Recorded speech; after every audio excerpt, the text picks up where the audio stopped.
जे mains 2024 का ये question बहुत अच्छा क्वेश्चन है। इसमें हमसे एक सीरीज़ ए दे रखी है और एक सीरीज़ बी है और 2b/a² हमसे पूछा है।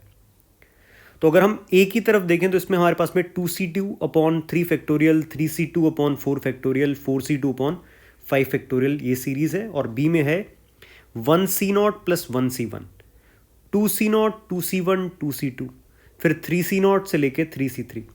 तो पहले जो जल्दी हमें क्लिक कर सकती है वो है बी को अगर हम देखें तो यहाँ पे मैं बी लिख रहा हूँ। तो बी अगर हम देखें तो हमारे पास में बी है 1+, इसको देखो, ये है 1c0 + 1c1, बायनोमियल कोफिशिएंट्स का सम है 1c0 + 1c1, ये बनेगा 2⁻1 डिवाइडेड बाय 1 फैक्टोरियल, प्लस अगर हम ये देखें तो ये है 2c0 से लेके 2c2, तो ये है 2⁻2 डिवाइडेड बाय 2 फैक्टोरियल, फिर बनेगा 2³ डिवाइडेड बाय 3 फैक्टोरियल एंड इसी तरह से 2⁴/4 फैक्टोरियल एंड सो ऑन। तो बी तो बहुत क्लियरली हमें दिख रहा है कि अगर हम ध्यान से देखें तो ये e⁻x के एक्सपेंशन सीरीज लिखी हुई दिख रही है जिसमें x की वैल्यू क्या रखी हुई है 2। तो बी तो क्लियरली कितना आ गया e² आ जाएगा, क्योंकि हमें पता होना चाहिए कि e⁻x का एक्सपेंशन है 1 + x + x² / 2 factorial plus x³ / 3 factorial and so on. तो हमने x को क्या रखा 2, तो b बन गया e²। अब हम देखते हैं a को। a अगर हम ध्यान से देखें तो हमारे पास में 2c2 है, फिर बाद में 3c2 है, फिर 4c2 है। तो अगर हम 2c2, 3c2, 4c2 इन सब में देखें तो इंडेक्स बदल रहा है 2, 3, 4, 5, लेकिन सबका सफिक्स क्या है 2, 2, 2। तो ये हमें इस चीज़ की याद दिला सकता है कि 1 + x², इसमें कोफिशिएंट ऑफ x² कितना है 2c2। इसी तरह से 1 + x³, इसमें coefficient of x² 3c2। 1 + x⁴, इसमें coefficient of x² 4c2 and इसी तरह से हम आगे बढ़ते रहेंगे 1 + x⁵। अच्छा, डिनोमिनेटर में 3 फैक्टोरियल, 4 फैक्टोरियल, 5 फैक्टोरियल है, तो यहां पे मैंने लिख दिया 3 फैक्टोरियल, 4 फैक्टोरियल, 5 फैक्टोरियल, यह आ जाएगा 6 फैक्टोरियल। इस एक्सपेंशन सीरीज को अगर हम ध्यान से देखें और इस एक्सपेंशन सीरीज का अगर हम कोफिशिएंट ऑफ x² अगर निकालें, इस सीरीज का कोफिशिएंट ऑफ x², तो पहले वाली टर्म से आएगा 2c2/3 फैक्टोरियल, दूसरे वाले से आएगा 3c2/4 फैक्टोरियल, फिर आएगा 4c2/5 फैक्टोरियल, 5c2/6 फैक्टोरियल। यही ध्यान से देखा जाए तो a लिखा हुआ है, a नहीं मतलब a-1 लिखा हुआ है। तो अगर हम देखें तो इस सीरीज का कोफिशिएंट ऑफ x² अगर हम पता कर लें तो ये coefficient of x² he basically a-1 के इक्वल है। तो अब हमारा पूरा इंटरेस्ट किस में है, इस बॉक्स के अंदर कोफिशिएंट ऑफ x² पता करने में, और वो किसके इक्वल रहेगा a-1 के इक्वल रहेगा। अब जिस तरह की ये सीरीज लिखी हुई है 1 + x² / 3 factorial, 1 + x³ / 4 factorial, 1 + x⁴ / 5 factorial, ये चीज़ हमें e⁻1 + x का एक्सपेंशन जैसा लग रहा है। तो अगर मैं वो लिखता हूँ तो हमारे पास में आएगा e⁻1 + x = 1 + 1 + x / 1 factorial plus 1 + x² / 2 factorial plus 1 + x³ divided by 3 factorial plus 1 + x⁴ / 4 factorial and so on.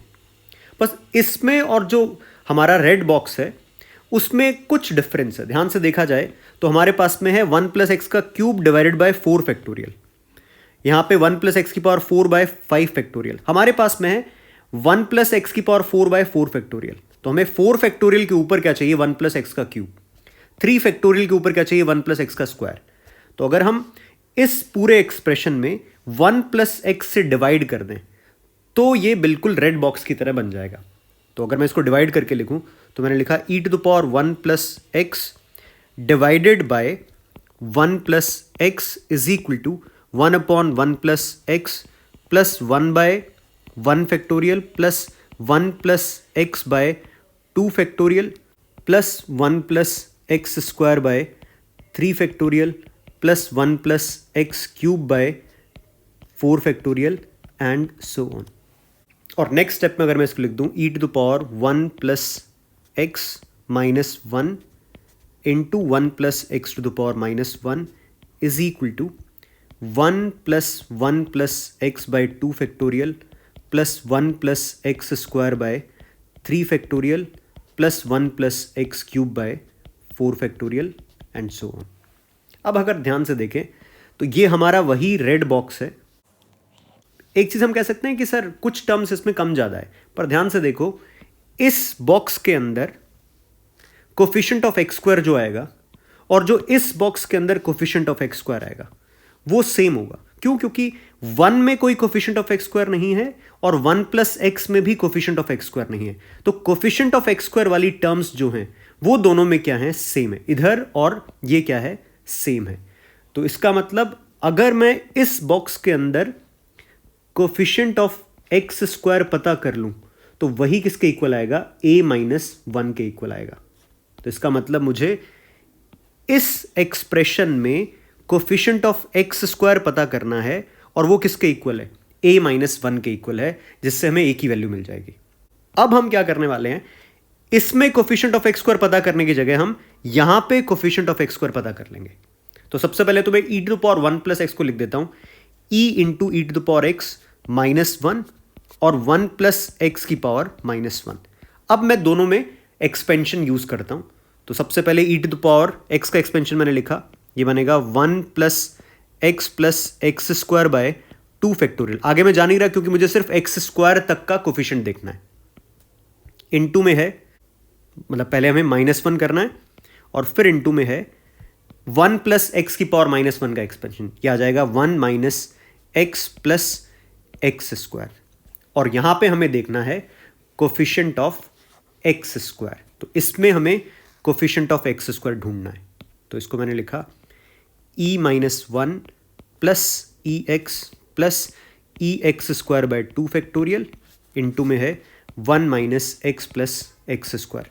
यहां पे हमें पता करना है कोफिशिएंट ऑफ एक्स स्क्वायर। ये बनेगा जब मैं e माइनस 1 को मल्टीप्लाई कर दूं एक्स स्क्वायर से, तो एक तो बनेगा e माइनस 1, क्या पता कर रहे हैं हम? Coefficient of x square e minus 1। उसी तरह से ई एक्स को मल्टीप्लाई कर दें अगर हम माइनस एक्स से, तो कोफिशिएंट आ जाएगा माइनस ई। और उसी तरह से अगर हम ई एक्स स्क्वायर को मल्टीप्लाई करा दें 1 से, तो कोफिशिएंट ऑफ एक्स स्क्वायर यहाँ से आ जाएगा e बाय 2।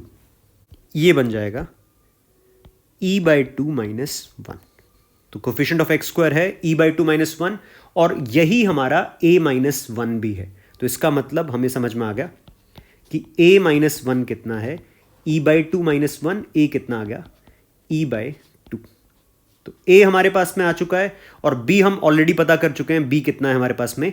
e square. और हमसे पूछा है 2b अपॉन a स्क्वायर की वैल्यू।